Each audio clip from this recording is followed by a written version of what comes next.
Bismillahirrahmanirrahim. Assalamualaikum warahmatullahi wabarakatuh. Selamat berjumpa kembali dalam video teknologi layanan jaringan kelas 11 GKJ dengan saya Afri Belani. Kali ini akan bahas tentang bandwidth jaringan.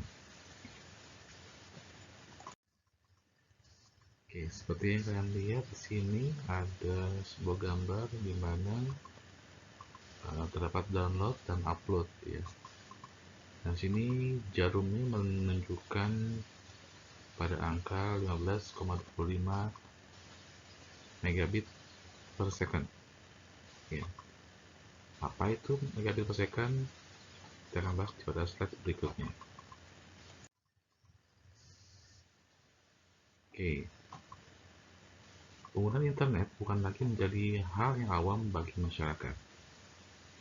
Hampir setiap kalangan sudah mengenal dan menggunakan internet sebagai kebutuhan komunikasinya sehari-hari.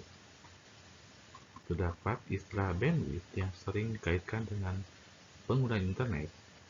Namun dalam hal apakah Anda mengenal apa itu bandwidth? Oke, kita lihat sini ada sebuah gambar di mana sebuah perangkat terhubung dengan kabel. Ini kabel yang abu-abu adalah kabel di TV dan yang kuning adalah kabel fiber.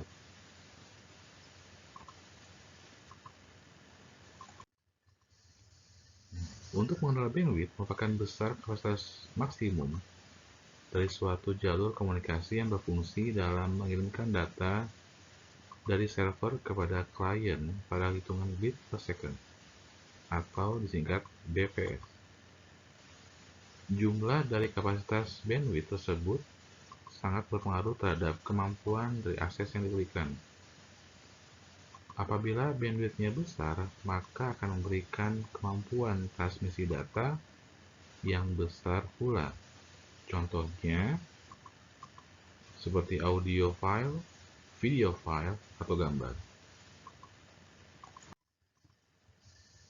Untuk mengukur bandwidth, biasanya menggunakan satuan megabit per second atau disingkat Mbps. M-nya besar ya, B-nya kecil. Kalau B-nya besar berarti megabyte per second.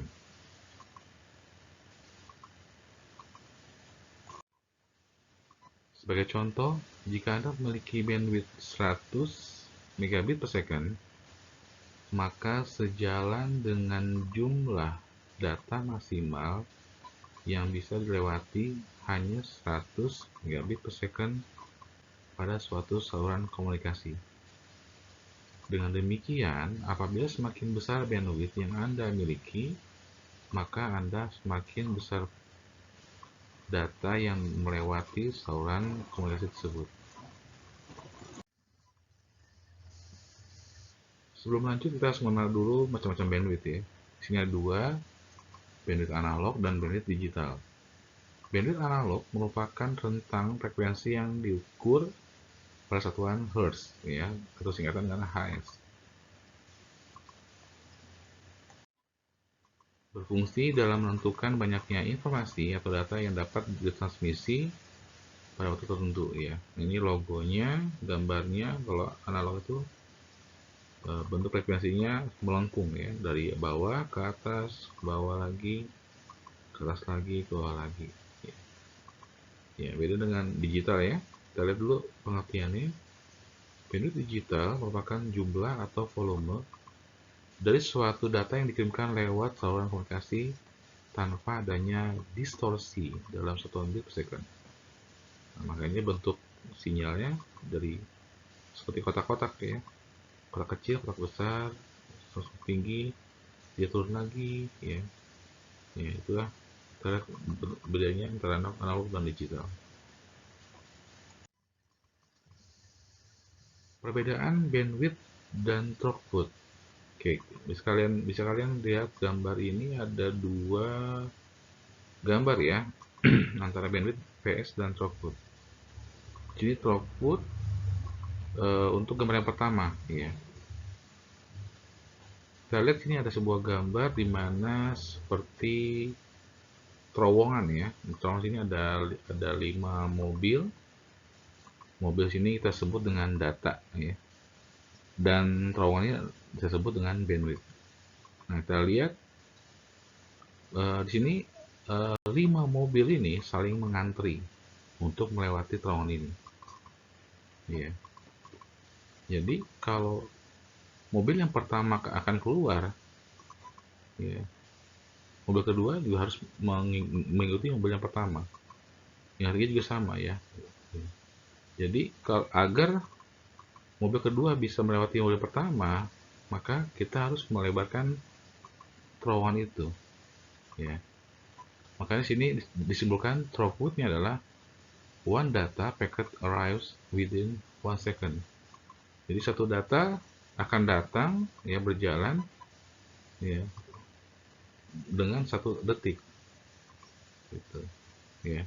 Kita lihat gambar kedua, di sini ada yang tadi ya, ini jadi terowongan ini diperbesar sehingga yang tadinya mobil ini melewati terowongan ini secara antrian, sekarang gambar ini mobilnya berjalan secara berdampingan ya, yang dari belakang sekarang di sampingnya. Maka throughput-nya adalah 5 data packet arrive within 1 second. Nah, jadi terowongan ini adalah bandwidth-nya ya, mobil ini adalah datanya. Nah, jadi throughput adalah the real of bandwidth ya, the real of bandwidth. Bisa didefinisikan adalah throughput adalah nama yang diberikan kepada jumlah data yang dapat dikirim dan diterima dalam jangka waktu tertentu. Kemudian throughput mengukur tingkat keberhasilan pesan sampai di tujuannya. Ini adalah ukuran praktis pengiriman paket aktual daripada pengiriman paket teoritis. Throughput rata-rata memberitahu pengguna berapa banyak paket yang tiba di tujuan. Di permukaan, bandwidth dan throughput tampaknya serupa, tapi mereka tidak bisa terpisah jauh dalam praktek. Analoginya yang paling umum digunakan untuk menggambarkan hubungan antara keduanya adalah menganggap bandwidth sebagai pipa dan throughput sebagai air. Semakin besar pipa atau bandwidth, semakin banyak air atau data yang dapat mengalir melaluinya sekaligus. Berarti bahwa jumlah bandwidth menentukan berapa banyak paket yang dapat dikirim dan diterima antar perangkat sekaligus, dan jumlah throughput memberitahu Anda berapa banyak paket yang benar-benar ditransmisikan. Oke, di sini kita simpulkan antara bandwidth dan throughput. Secara singkat, throughput dan bandwidth dapat didefinisikan sebagai berikut. Yang pertama, throughput adalah istilah yang digunakan untuk berapa banyak data yang dapat ditransfer dari sumber ke tujuannya dalam jangka waktu tertentu. Kedua, bandwidth adalah istilah yang digunakan untuk kapasitas transfer maksimum jaringan. Ya, itu dia tentang bandwidth dan throughput. Oke, untuk video berikutnya kita akan bahas tentang bagaimana cara menghitung bandwidth yang diperlukan dalam jaringan. Ya. Baik, terima kasih. Sampai jumpa kembali di video berikutnya.